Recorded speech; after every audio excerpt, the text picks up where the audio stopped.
Today, that is March 8th, is International Women's Day, a day whose roots go back to 1908, when 15,000 women took to the streets of New York City, calling for better working conditions, equal pay, and voting rights. So why are pundits saying COVID-19 may have set back women's rights by decades? Is gender discrimination aggravating Korea's record low fertility rate? And what efforts are underway to bridge this gap between the genders? Welcome to Issues and Insiders. Today we touch upon women's rights and their broader implications here in the country and elsewhere around the world. For this, I have Professor Hyeyoung Woo at Portland State University live on the line. Professor Woo, it's a pleasure to have you with us. Thank you so much for having me. Nice to meet you. Right, Professor. I also have Professor Eunmi Mun at the University of Illinois Urbana-Champaign. Professor Mun, it's great to have you with us as well. Thank you for having me today. Right, Professor Woo, we'll start with you then. During the first year of the pandemic, there was a UN report that claimed the pandemic itself would set back women's rights by decades. How do you explain this link? Yes, so the pandemic has presented unprecedented challenges to many of us. And then, a lot of people have had such a hard time at work and family, even if they didn't experience extreme circumstances around some events, such as like loss of family members and some severe illness from the infections of the COVID-19. However, women in particular, they were more vulnerable to securing work just because, they were more disproportionately employed at some services sector, irregular work, and lower tiers in work hierarchy, etc. And then even those who have a work, and then many of them were unable to perform well at work because they were the ones who have to watch the kids, who are taking remote classes from home, and then they were also the ones who were supposed to take care of older parents as well.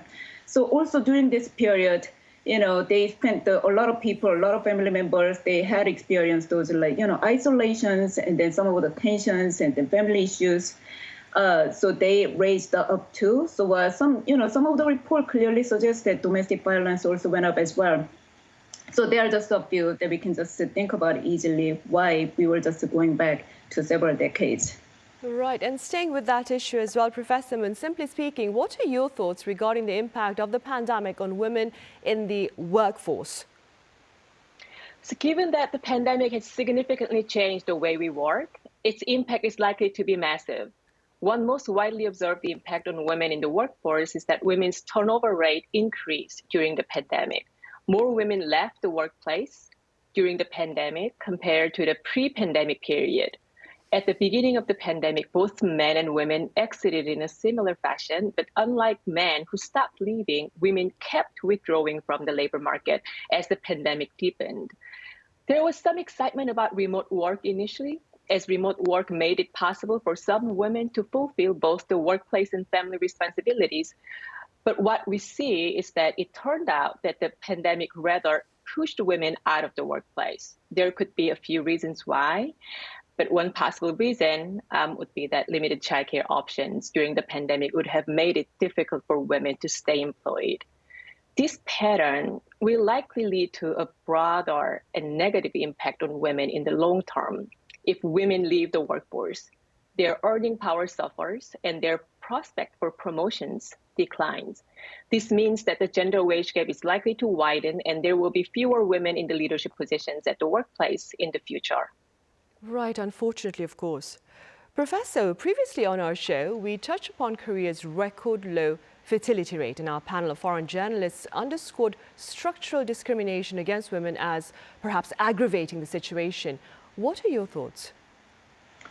Yeah, it is just so true. I mean, Korea had, continuously to break the record of the total fertility rate. And then actually, it's not surprising that, we see even further lowered fertility rate in 2022. But then, and that's also because, marriage rate also went down a bit during the pandemic. And the marriage has been such a strong precondition for fertility, especially in Korea. But then such a low level of fertility is really concerning, especially given the population aging as well. So but at the same time, I kind of want you to note that people would like to have a kid, and then there's several studies suggesting that, when we ask people if we want to have a kid, and then people will say, they would like to have a kid, and then about 2 kids, that's the kind of ideal number of the kids that they like to have. But at the same time, in reality, people are also realizing that it's challenging to raise the children. And then some people may argue that, we have a good work-family policy, which allows for women workers to take a leave for up to 15 months right after, around the birth, and also during the first year of the birth. But then parenting is not done within 1 or 2 years, and then without much involvement of fathers in parenting and housework, many women are forced to outsource the parenting if they don't quit the job. But then the outsourced parenting and supervising children's schoolwork are not going to work because, as children advance to middle school and high school, such a competitive Korean education system. So even with family leave for childbirth and then during the first year of the birth after they were born, but then many women feel really forced to leave work eventually. Right. And speaking about Korea, Professor Woo, this is an impromptu question, but do you suppose here in Korea, women are perhaps forced to choose between a career and motherhood? They do. Well, they do feel I was going to also mention some of my recent work that I've been kind of conducting right now, because I've been being a lot of women in terms of their choice, their decisions to work, and then their decisions to form a family. But then many of them, they have a desire to work because that's what they were trained, and then they have a really good education. But then, but then at the same time, there's just no one that they can actually turn to, and then child care system is not super reliable, and then a lot of times it costs money. And then some of the work culture just requires a lot of work and dedication, and sometimes we call ideal workers. So, but, and also overwork, and then, those work environment and work practice in Korea is fairly common. So without expecting, the fathers come home around 5 and 6 and then spend much time with the kids, they just, feel like they gotta be the one who should take care of the kids. Right. Professor Mun, you partook in an extensive research on the gap in wage between genders, and I believe your research found pay practices and job barriers were to blame for women making less than men. First then, do tell us a bit about the pay practices around the world, including here in Korea perhaps. Sure.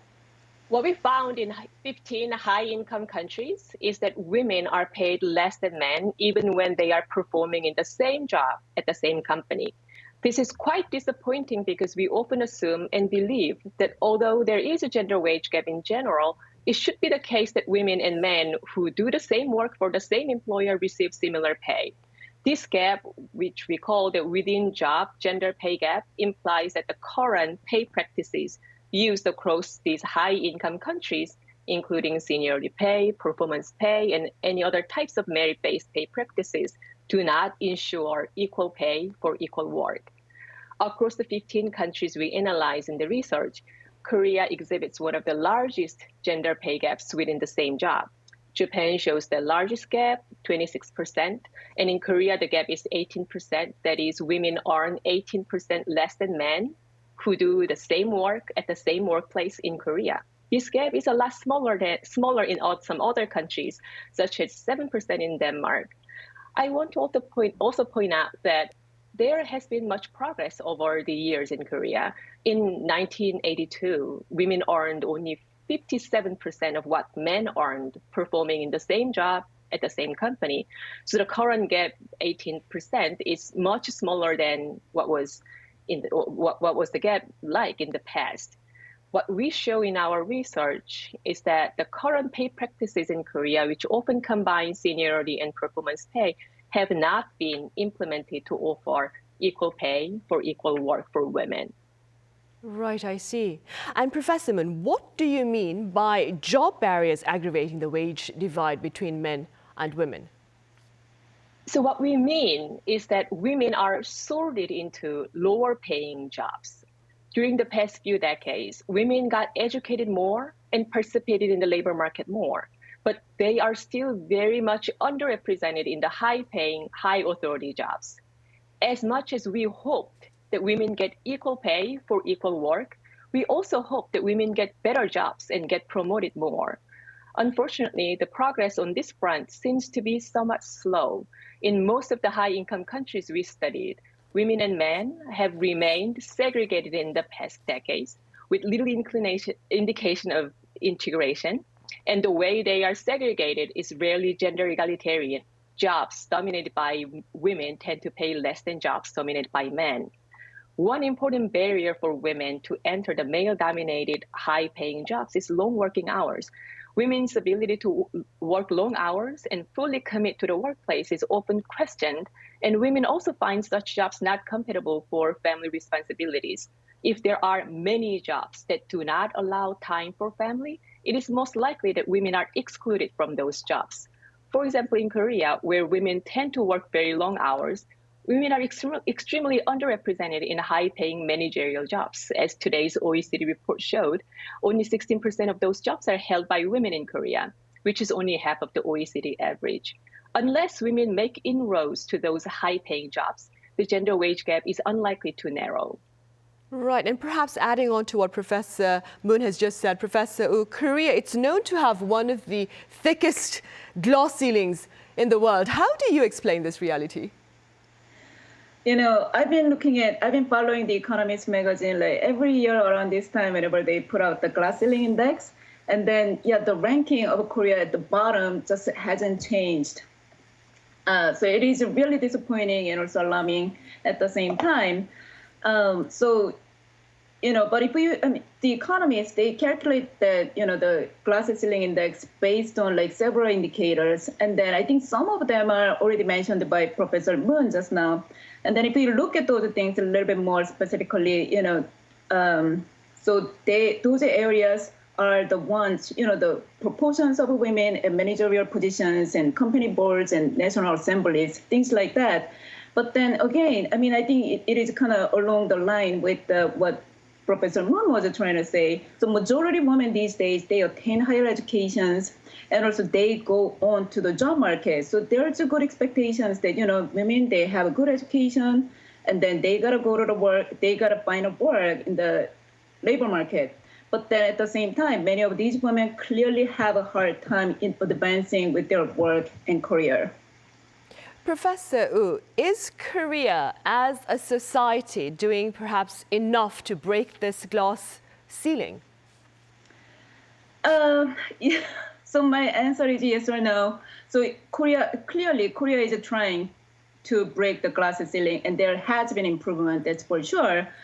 So for example, for my own research, I've been interviewing working women in Korea, and then I often hear that, they don't necessarily experience like sexual harassment and abuse anymore. And then those change, there has been like dramatic changes in the last like about a decade or so. So if we think about those things, yes, they've been trying hard. But then at the same time, if you ask me like if Korea is trying enough, then my answer should be no, because there is still a very systematic discrimination against the women at work. And then those things are including, the job barrier that just Professor Mun mentioned, and then the work hours, the practice too. And then, those things, much of those things have to do with marriage and childbearing, and then, taking care of family members. And I think there is still a strong cultural belief that raising children is mother's work. So a lot of times, especially at the upper level, like policymakers, and they happen to be men, majority of them are men, and then they don't necessarily think that, raising kids is like, parents' work instead of just mother's work. And then the children, there is also like strong belief that maybe children will suffer, especially the minor ones, especially the little ones, if their mothers participate in the labor force in Korea. So those things are kind of unique in Korea compared to other countries too. So we definitely need more work to address those things. Right, and staying with that, Professor Mun, do you suppose legal guidelines will serve to better promote equal pay, or should there be a more comprehensive, broader effort? Legal guidelines are, of course, important, but they need to be embraced and implemented at the workplaces. It is more common than we imagine that companies do not comply with legal guidelines. Sometimes they simply ignore the laws, although they should not. And some other times they find a loophole and avoid the laws. Equal employment opportunity laws have been adopted a few decades ago in most high-income countries, but as we show in our research, gender disparities, including the within-job gender wage gap, have remained in many workplaces across countries. I'd say that a more comprehensive and broader effort to change the workplace culture is very important. The kind of workplace culture in which people find gender equality important, offering equal opportunities for training and promotions to women and men, and monitoring pay decisions to close the gender gap for equal work. That is critical to solve the problem.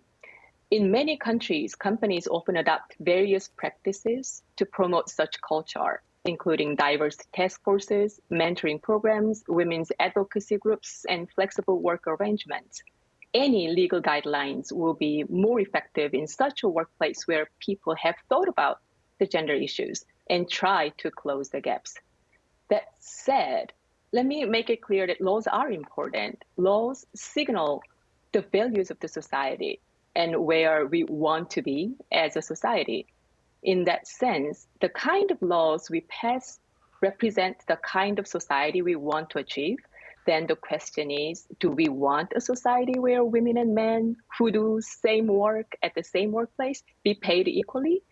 If so, we need laws to signal that. Right, of course. Also on the subject of the great gap, Professor Woo, the gender divide here in Korea, especially among young Koreans, appears to be at its widest in recent times. How do you explain this unfortunate reality and what look to be its social repercussions? There will be a lot of social repercussions that we can think about. But thinking about, one of my main research interests is about health inequality among individuals. So I'm very interested in looking at gender gap in health. And then, in fact, for one of my recent work, I was looking at health disparity between men and women in 3 advanced countries, including the United States, Finland, and Korea. And then, not surprisingly, people in Korea experienced the widest gender gap in health, especially those who are in their 30s and 40s. So compared to the other 2 countries. And then these disparities are not explained by some of the demographic differences and level of education, employment status, and family status. And higher levels of gender inequality at work and then family clearly cause individuals' own health and well-being in Korea. Right. Professor Mun, would you say that there is perhaps a subtle sense of hostility between the genders within the workforce as well? In-group favoritism is widely observed across borders. Studies of all kinds of cultures have shown that men try to promote men, hoard opportunities for men, and exclude women from training and promotion opportunities at the workplace. When women start making inroads to male-dominated occupations and high echelon positions, such as executive positions, the level of hostility tends to increase at the workplace. In many social settings, when the number of minority group members increases, the dominant group shows hostility against the minority group. While men's in-group favoritism and hostility against women at the workplace is not anything new, I think I can say that it is true that we observe a more acute hostility between genders in Korea than in other countries these days. The current global trend is that more and more countries are passing policies to increase women's representation in the boardroom, as well as policies to help women stay employed while fulfilling family responsibilities. But it doesn't seem like that Korea is currently going with the trend. Right, and hopefully it will pick up the trend in the near future then. Meanwhile, this is the million-dollar question. Professor Woo, what do you propose to bridge this gender divide? So there's no doubt that Korea has improved considerably in many areas over the last decades. And for example, young parents these days, they don't seem to have preference to sons over daughters. And also they spend, in general, they spend a lot of time and make a really good effort to raise their children well. So overall, regardless of the gender, the children these days, they are treated equally at home. And then well-educated at school. But when women try to enter the workforce, many of the women, they started experiencing unjust employment opportunity and unequal treatment at work, and also unfair division with household labor and childcare. So I suggest gender egalitarianism at work. So they should be treated equally, and then they shouldn't have any prejudice and then stereotypes against the gender, the stereotyped responsibilities. And also, I would suggest that work hours should be reduced for both men and women workers. So I think recently I saw the news that the current government is trying to kind of revise the overtime system to see how they can how employers can manage the work hours for employers. So that's sort of against what we hope to see, because it can increase overall work hours. But then I think the people should go to work and then do the work and then should come home and then pick up the kids from the school, and then they should be able to spend time together and then co-parenting. Parents, they gotta just to do the shared responsibilities to raise the kids. And also I would suggest that flexible work arrangement. So whenever it's feasible, and then people should be able to work from home, or they should be also have some flexible hours so that they can just take care of some of the unexpected incidents during the work hours as well. And then family-friendly work-family policy, that's really, really important. And I should say that Korea has really nice paid work-family policy. And then for example, United States, they don't necessarily have a federal level work-family policy. Paid work-family policy. But Korea has that. But if you look at how the policy has been utilized, that just gives the different stories, because most of cases, mothers, they can take the leave, but then the utilization of the work-family policy is extremely low for fathers. So work-family policy, that's important, and it's good that we have it, but the utilization should be clearly reinforced for fathers as well. Right, I see. And Professor Mun, what are your suggestions to ease the gender tensions, if I may? Well, I don't think there is an easy way to ease the tensions. One thing that comes to my mind is that people in leadership positions take the gender issues more seriously and make policies to signal their commitment to ease the tensions. As discussed earlier, not solving the gender issues can lead to many other social problems, such as the ultra-low fertility rate in Korea. Studies have repeatedly shown that when a society suffers from a large gender inequality, fertility rates decrease. Korea is a highly gender unequal society, which exhibits one of the largest gender gaps in the workplace among OECD countries. Recognizing the gaps should be the first step, and signaling commitments to reduce the gaps should follow. The role of the policymakers would be very important in this regard. Another area in which changes are in order would be the workplace culture. Professor Woo already had pointed this out. The expectation of working very long hours makes it difficult for both men and women to share responsibilities in the workplace as well as in the family.